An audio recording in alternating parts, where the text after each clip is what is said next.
boys and girls. Welcome to 5-Minute Stories, Campfire Editions. I'm Miss Ashley, the youth librarian at the Port Charlotte Public Library, and today I'm going to share with you one of my favorite campfire stories.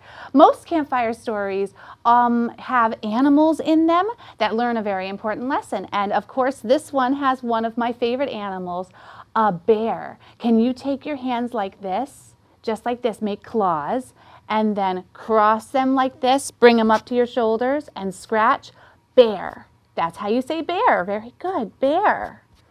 Oh, and this is a story about how Bear lost his tail. Did you know that many years ago, Bear did have a tail as long and bushy as a fox's tail? Well, Bear was very proud of his tail because, you see, Bear is a big, strong animal, so he's pretty proud of everything. And he likes to show off how his body works and how strong he is. So he would swish his tail in front of everybody he met to show off all the animals that he was the biggest, strongest, most beautiful animal with his swishy tail. And Fox saw this and he didn't like it. And we all know that Fox is a tricky animal. He likes to play tricks on all the animals, and he decided to play a very mean trick on Bear. It was the time of year when Hatho, the frost spirit, would cover all of the forest with his frost. He would pound on the trees with his big ice hammer, bum, bum, bum, bum, bum, and cover them with icicles and snow, and he would blow over all of the rivers and the lakes with his frosty breath and make them as hard as ice. And Fox knew that when the lakes were frozen, the fish would stay in the deepest parts of the water where they could stay warm and they could keep swimming underneath the ice.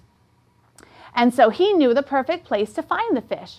And Bear came upon him one day as Fox was digging his hole in the ice to go for his fish, and he saw that there was a big pile of fish next to that ice hole, and Fox had his tail inside the water. And Bear said, "What are you doing?" And Fox said, "Well, I'm fishing, of course."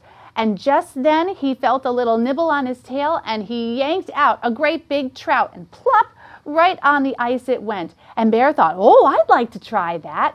But before he could stick his tail in the hole, Fox said, "Oh, but I've already caught all the fish over here. Let me show you a better fishing spot."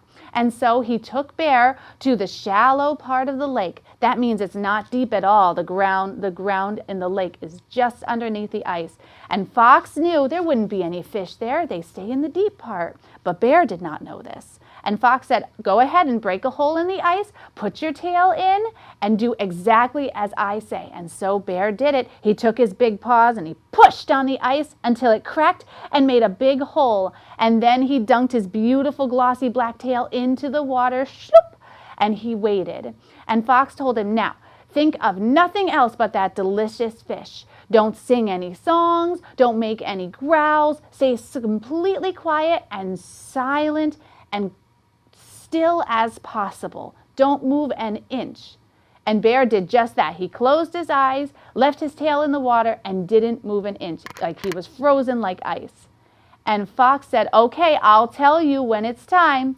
And then he stepped back and he slowly slunk away through the snow, as quiet as he could. And Bear didn't hear him go. And so Bear kept his eyes closed and he waited, thinking of that delicious, delicious fish, until eventually Bear fell asleep and he dreamed about that delicious fish. And all through the night, Bear sat there with his tail in the water while Hatho was blowing his frosty breath all over the water. And what do you think happened?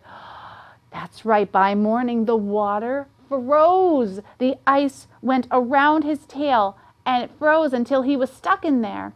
And the Fox came back to check on the Bear, thinking surely the Bear would have gotten tired of waiting and he would have went back to his cave by now. But Fox was shocked to see that Bear was still there, sound asleep, waiting for his fish. So Fox woke him up and said, "Hey, Bear, your tail's still in the ice." And Bear woke up thinking he caught a fish, and he pulled as hard as he could. And do you know what happened? Crack! Oh! His big, beautiful tail broke right off. Boom! Just like that. And Bear looked back, thinking he would see a big yummy fish, and saw his tail sticking up out of the ice and said, "Oh no, my big beautiful tail." And so it is from that point on that Bear never had his long tail again. He was so embarrassed by that he hid in his cave for the rest of winter. And so it is said that Bear will hibernate and sleep throughout the winter in his cave to hide the fact that he has such a short tail. And he is not like the fox since then either. Isn't that such an interesting story?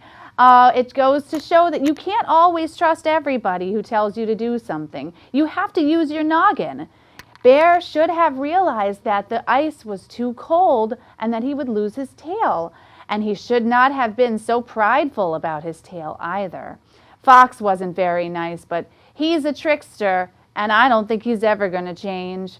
Well, thank you so much for joining me for Campfire Stories. Join us again next week.